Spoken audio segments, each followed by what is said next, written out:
All right, quick video. It's all timing based for real. I got DTR in the game, and what I like to do honestly is right when I start going to the left, coming out of that juke animation is when I hit turbo.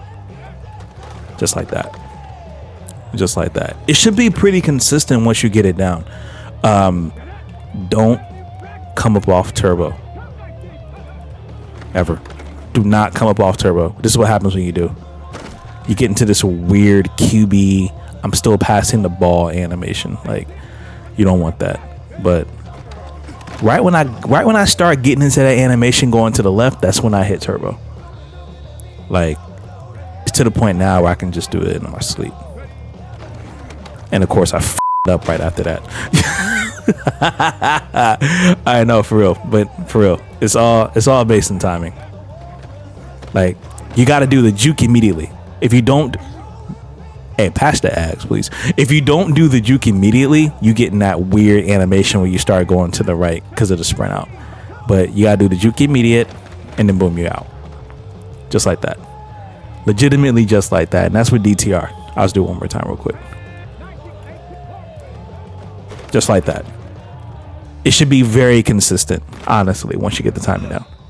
All right, you guys. So now that I've shown you that it doesn't matter what quarterback we use to do this sprint out glitch, juke glitch, whatever you want to call it, I'll show you some setups out of Sprint Flood that I like that really complements both rolling away from the intended side and with the intended side. So boom, let's go ahead and start. I'll put them in dollar, just random, doesn't really matter. And here's one of the setups that I like. My solo receiver here on the comeback. I like my tight end on a drag or return route. I like my slot receiver here on a post, and then you can either keep the running back blocking or you can have the running back on a curl across the middle. That part is up to you. Sometimes I like to either full slide towards the side I'm rolling towards. Sometimes you can full slide away from the side that you're rolling towards, or sometimes you can double team this DN. I would just mess with that based on what your preference is. Like for this rep, we'll just full slide towards the roll. Boom, get to the outside here. That's why I like having a comeback right there, because it gives you the option to throw it short side like this, and they basically would have to switch stick onto that. The reason why I like having the post here is that if this were zone, right, and there was nothing behind here, this post that Devontae Smith is running wide open. As long as you get a blue on the throw, you'll be able to complete that a lot of times. So go ahead and try it again here. Boom, there's the roll. Don't be afraid to take your drag. I said return route earlier because sometimes the drag will get there too quickly. As you can see here, this is an overload going towards the left. So I'm not going to roll that way. So let's say I want to roll to the right. Here's one of my favorite setups. Running back on a streak out the backfield. Come back on the outside. Streak. My apologies. Put your running back on the table if you do this setup here. Put your running back on the table. Since we're rolling to the right, if you think it's a contain, you can double team. Otherwise, you can just full slide towards the sides we're rolling towards. Boom. Now you get this sprint out. Easy money. So this shows how like we can roll to either side. Like that's what makes this play really, really dangerous, you guys. Like this is one of my favorite things to do.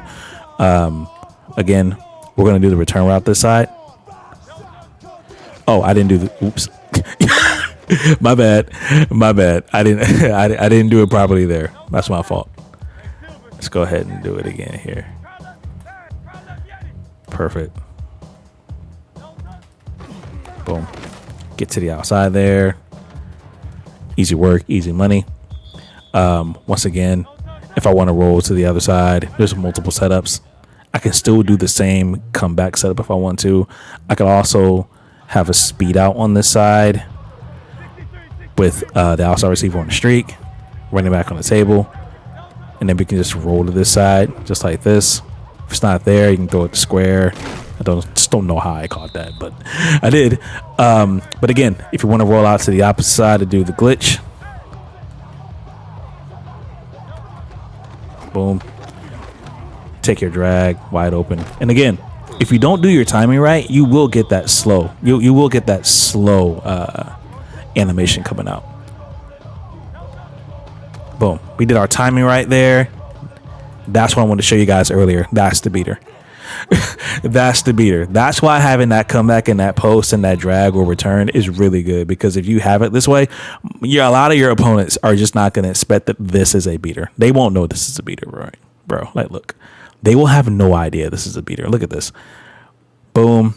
Beautiful. I could have took the drag. I could have saw the comeback, but why throw that when I could just throw a touchdown? So I think this illustrates just how dangerous this can be with just a couple of setups, being able to roll towards the side and being able to roll opposite. So yeah, that is the sprint flood in the Bears playbook. Have fun.